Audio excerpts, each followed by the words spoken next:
A big hello and welcome to a proper photography vlog. It's been a good couple of years since I've done one of these. When I first started YouTube, I did so with the mindset of wanting to create a channel where I was documenting the behind the scenes of my landscape photography.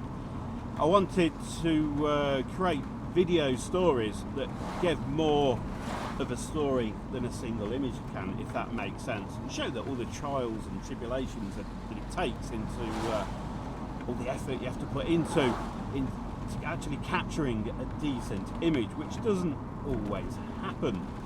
And with the photography blog, I always think it's more important to tell the story rather than show the great images. If there's a great image to be had along the way, that's a great bonus, but at the end of the day, it's the story and what you're doing that should really have the most importance. That's my definition of a vlog, at least.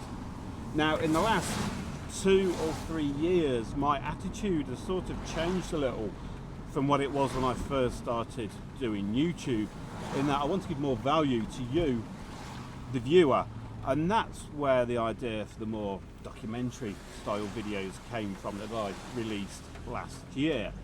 But I've got to be honest, when I look back at these types of videos, maybe like tutorials and educational stuff, that type of stuff, it doesn't really fill me with inspiration, especially the ones I've done anyway.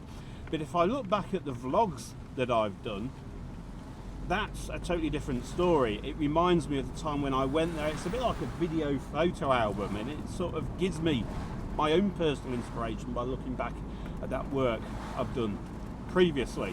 And although vlogs are no longer the in thing, and to be honest, vlogs haven't been popular since before COVID, they're never going to get massive amounts of views, they're never going to get a massive amount of likes, but the value of vlogs to me is a lot more higher than some of the other content that I put out, if that makes sense. Anyway, that's enough babbling for now. Today's plan, I think, is to head into Belper, the town of Belper in Derbyshire, which is where I am now. I'm going to go around to the mill. It's got a bit of a weir. I'm going to try and photograph that, although I'm very concerned that we're just coming off one of the hottest summers in record in the UK, so I'm not too sure what the water flow is going to be like. And from then on, I'm going to continue to Lumsdale, see if we can photograph one of the waterfalls there. Then maybe, if we've got enough time, continue up to the Peak District and see what we can find up there. But because we're going through a very dry spell at the moment, although ironically it's raining, and the day I decide to come out, it's very likely that I might not even get an image in this video. But as I've just explained, this is a vlog at the end of the day. It's the story that matters. It's not really the images in this situation.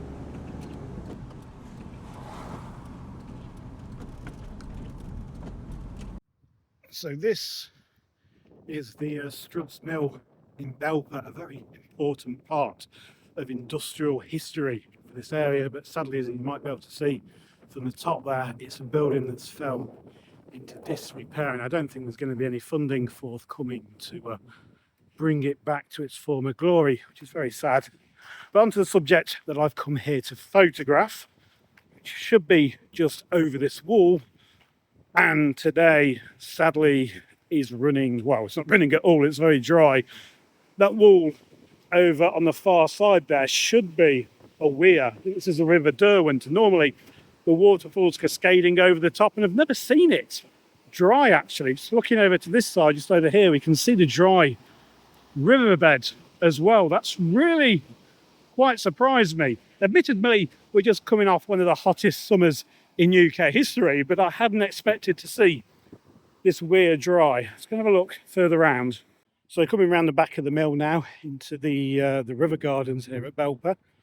Just looking on the floor here, this is a point where all year round normally the water is up to, but as you can see, it's looking a bit barren at the moment. And I think what I'm going to do, as I couldn't get the shot I intended to from this location for obvious reasons, I'm just going to get a quick snapshot of the current status of this place, again just to document this current moment in time before heading back to the van and continuing on to Lumsdale Falls, where hopefully we'll get a little bit more luck.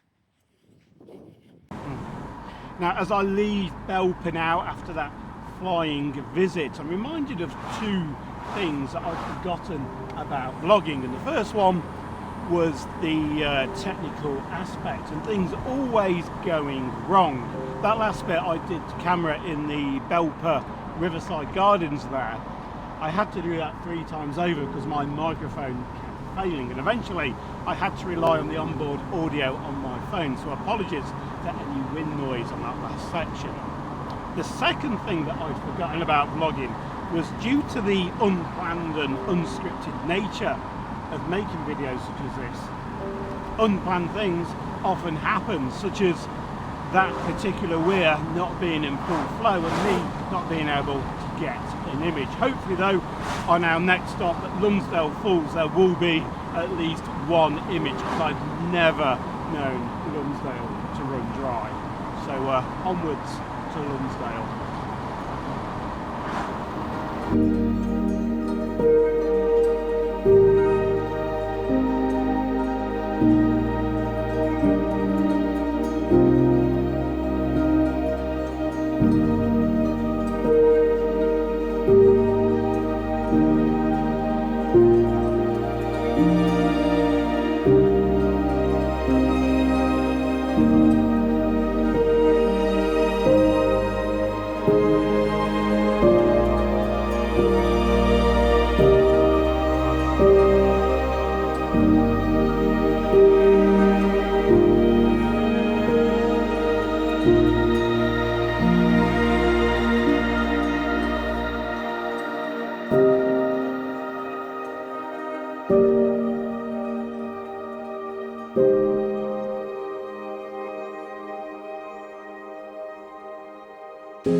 Pleased to say we have made it to Lumsdale Waterfalls, and before we head off to the main waterfall, the shot I wanted to take a few minutes just to show you a new gadget that I recently brought and I'm going to be using for the first time today. I'm vlogging and photographing in a very minimalistic way today, in that I'm doing all the video and all the images on my phone. Now, my current phone is a Google Pixel 9 Pro. And I've got to say, it's an absolute nightmare to find some form of clip to use with this phone for holding filters.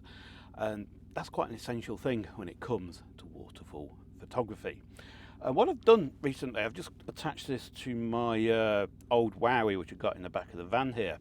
I saw this little gadget on Amazon and I was quite intrigued by it. So I've brought it out today to give it a go and see if it works. And so far, although I've not used it yet, I'm actually really impressed with this. As you can see, hopefully, it's a normal phone clip, but it's got an arm attached to it, which is swinging around at the moment. And what you do with this arm is that you line it up to the lens that you want to use on the back of your phone, lock it down with the little screws. It will sort of adjust the angle, and you can push it down flush with your phone to stop any light leaks coming in around the side. And then you just attach a 58mm filter to the front, just as you would do with a normal dedicated camera system. Fingers crossed it's going to do the job today. I'm really confident that it is. It feels really robust. It's made out of metal. It's not like the cheap plastic clips. So hopefully we'll get some nice results using this.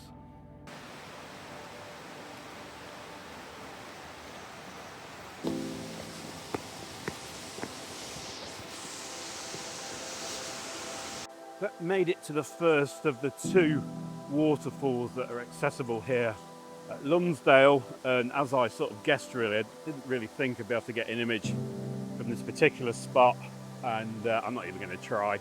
There's very minimal water here in the composition.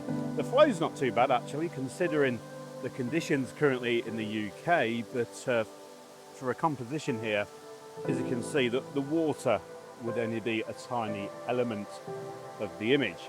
There is a shot to be had if I were to go down this muddy track down here to the bottom, looking up, but with the light being quite low at the moment, I don't really feel that's worth the effort. So what I'm going to do, I can carry on to the next one where I'm confident I'm going to be able to get a shot.